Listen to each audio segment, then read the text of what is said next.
हो जाए। अब कुछ महिलाओं का नॉर्मल डिलीवरी हो ही नहीं पाता है, जिसके रीजन समझिए, जिसकी कमर की हड्डी क्या है, पतली है, तो नॉर्मल डिलीवरी नहीं होगा। रिलैक्सिन हार्मोन की मात्रा कम है तो भी नहीं होगा। अब रिलैक्सिन हार्मोन अगर कम हो जाएगा तो भैया रिलैक्सिन हार्मोन में इसको घुमा रहा था और घुमेबे नहीं करेगा तो बचवा ना क्या हो जाएगा, इसे बेड़ हो जाएगा। अब बेड़ा हो जाएगा इस तरह तो बच्चा जन्म ही नहीं ले सकता हो, माँ को मरना फिक्स है। शाहजहां की पत्नी मुमताज ससुरा राजा था हिंदुस्तान का, उसके में भी रिलैक्सिन हार्मोन कम हो गया था। अब भाई रिलैक्सिन हार्मोन का यहाँ फैक्ट्री डल रहे हैं, ससुरा 14 गो लड़का हुए थे शाहजहां का। हमको समझ में नहीं आता 20 साल की शादी में 14 गो हटाया कैसे, तो इनको रेस्ट नहीं दिया उसको, बताओ यार। तुरंत तुरंत लोड कर रहा था, AK-47 बना दिया था। जब हाल 14 वो लड़का होगा तो भाई शरीर क्या कहेगा कि हम का रिलैक्सिन हार्मोन के फैक्ट्री डल रहे हैं। नहीं हुआ। 14वां लड़का होते समय रिलैक्सिन हार्मोन की मात्रा कम हो गई थी, वो लड़के को हल्का घुमा दिया, पूरा नहीं घुमा पाया और लड़का इतना शरीर से बाहर आया, शाहजहां की पत्नी मुमताज का मौत हो गया। उसके बाद मौत की याद में ताजमहल बनवाया। हद है भैया यहाँ पर, ये कोई मतलब बनता है? 14 गो लड़का, लेकिन क्या करोगे यार, उस समय टेक्नोलॉजी भी तो नहीं थी। आज नया नया दवाई आ गया है, टेक्नोलॉजी आ गया है, उस समय कुछ नहीं था। ये रिलैक्सिन समझ में आ गया। आजकल के डॉक्टर क्या करते हैं सब कि महिला को ना रिलैक्सिन, साउंड नहीं आ रहा है क्या जी, बैटरी दीजिए तो। आजकल का डॉक्टर ना दवाई दे देता है सब महिला को और कहता है कि ये वाली दवा ना, ये गोल वाला टैबलेट जरूर खाना। अरे बकलोलिया, वो गोल का टैबलेटवा दे के तोरे शरीर से रिलैक्सिन को कम कर देता है। 9 महीने तक महिला जब प्रेग्नेंट रहती है ना तो उसको वो दवाइयां बड़ी चाव से खाती है, उसको पता नहीं कि रिलैक्सिन को खत्म कर रहा है। और रिलैक्सिन खत्म हो जाएगा, नॉर्मल डिलीवरी का सवाल पैदा नहीं होता है, क्योंकि नॉर्मल डिलीवरी होगा तो 5,000 रुपया में सब कुछ हो जाएगा, कोई दिक्कत नहीं, में मिठाई उठाई सब हो जाएगा। लेकिन अगर ऑपरेशन से होगा तो कम से कम 30,000 रुपया ऑपरेशन से होगा और 1 साल तक दौड़ते रहिए, डॉक्टर साहब टाका काटना है, डॉक्टर साहब उपट गया, कब वो दर्द हो रहा है, सीढ़ी मत चढ़ो, बाल्टी मत उठाओ, ये मत करो, वो मत करो, नौटंकी हो जाता है। और 99% ऐसी महिलाओं को ही ऑपरेशन से होता है जो महिला प्रेगनेंसी के बाद काम नहीं करती हैं। सब मतलब प्रेग्नेंट हो गई बड़ी काम ना करिए, अरे बात करता है सब यहाँ पर। आप लोग का भी शादी ब्याह होगा ना तो जब प्रेग्नेंट रहेगी तो ज्यादा काम कराइएगा। हाँ, ये कहिए कि भारी वगैरह काम नहीं करिए, कोई ना कि बोझा ढोने के लिए देते हैं, ये नहीं काम, लेकिन काम जरूर करते रहिएगा।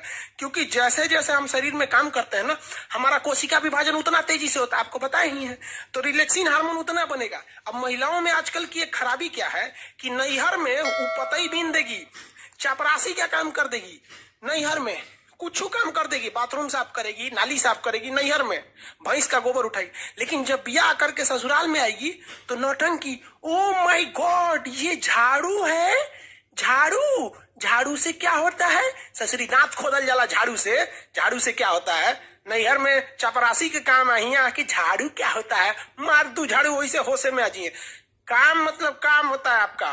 कहीं क्या जानती हो, तो हम ब्यूटिशियन जानते हैं रे बकलोलिया, कहीं का ब्यूटिशियन जानते हैं। अरे जरा सोचो, अगर कोई लड़का कहे कि लड़की वाला है और लड़की वाला कहे कि लड़का क्या करते हैं, तो लड़का कहे कि हम सेविंग करना जानते हैं, दाढ़ी मोछ बना लेते हैं। रे चोट्टा कहीं का, दाढ़ी मोछ तोर है तो तोर बाप आके बनाएंगे, अपने से बनाओ ना। यहाँ पर कोई भी दाढ़ी मोछ आएगा, ट्रिमर लेके बना लो, क्या जाता है, सेविंग करना है तो छील लो। और लड़की को कौन चीज जाता है, पोत पात लो, प्राइमर, क्रीम, मॉइस्चराइजर पोत पात लो। ससुरी अपने सजने के लिए कहती है ब्यूटिशियन का कोर्स जानते हैं, कौन नहीं जानता रे ब्यूटिशियन का कोर्स। 8 गो क्रीम हमारे लिए ले दो, 8 पोत देंगे, ब्यूटिशियन हो गई, वहां पर हो गया 8 ब्यूटिशियन का कोर्स जानते हैं। शादी ब्याह करना ना तो पूछना कि सिलाई जानती है कि नहीं, कढ़ाई जानती है कि नहीं, खाना बनाना जानती हो कि नहीं, ये तुम्हारा परम सिद्ध अधिकार। जानती हो तो ठीक है, नहीं तो हम ब्याह के बाद 6 महीना टाइम देंगे, इंगेजमेंट के बाद ही 6 महीना में सीख लेना। और नहीं सीखेगी ना तो इंगेजमेंट के बाद शादी का डेट बढ़ा देंगे। हद है, एक बटन टूट जाएगा तो दर्जी के पास जाएंगे, खाना खाने का मन करा के रेस्टोरेंट में जाएंगे।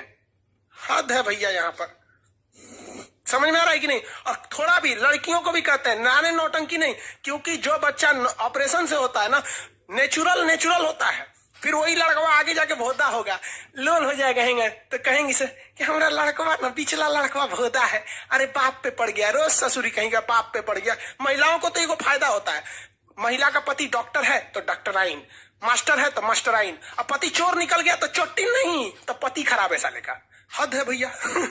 अच्छा है तो पति का दे दो, खराब है तो वो चला गया। अच्छा, तो ये रिलैक्सिन हार्मोन याद रखिएगा।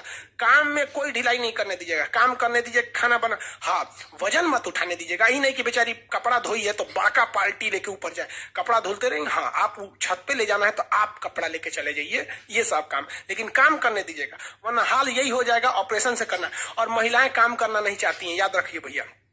ससुराल में वो कुछ नहीं करना चाहती। आपको एग्जाम्पल देते हैं, आपकी जब शादी हो जाएगी ना तो आप अपनी पत्नी को मायके लेके जाइएगा। वो देखिएगा सुबह आज उसको मायके जाना है तो खूब तैयारी करेगी, सामान वामान लाद के, और मायके उतरते ना मम्मी से मिलेगी, अपने छोट बहन से मिलेगी, देखिएगी छोट बहन खाना बना रही है तो हेल्प करने लगेगी, मतलब कोई थकान नहीं, नैहर उतरते। लेकिन उसी महिला को, अपनी पत्नी को वापस ससुराल लाइएगा तो जब वो सेम दूरी है, आते कहेगी बहुत थक गए, थकान हो गया। रे ससुरी कहीं के, जाते में उतने दूरिया था, आने में उतने दूरिया था, जाते में थकान नहीं हुआ, आते में थकान हो गया। हद है भाई साहब, याद रखिए भाई, लड़की सब बुरा मान जाती। सीबीएसई वाली और नखरा होती, oh my God I am pregnant. अरे भाई अपने से हुई है क्या प्रेग्नेंट? तोरा ना पता है कि कैसे हुई है प्रेग्नेंट? यहाँ पे काम ना करिए आप बाबू, झेलना हो जाएगा तुम लोग को। ऑपरेशन से उनको क्या दिक्कत होता है, ऑपरेशन कर दो, यहाँ पे बहुत दिक्कत होता है भाई साहब, ऑपरेशन करना सही नहीं रहता है। हाँ मजबूरी में हो तो अलग बात है। आप लोग का रिप्रोडक्टिव सिस्टम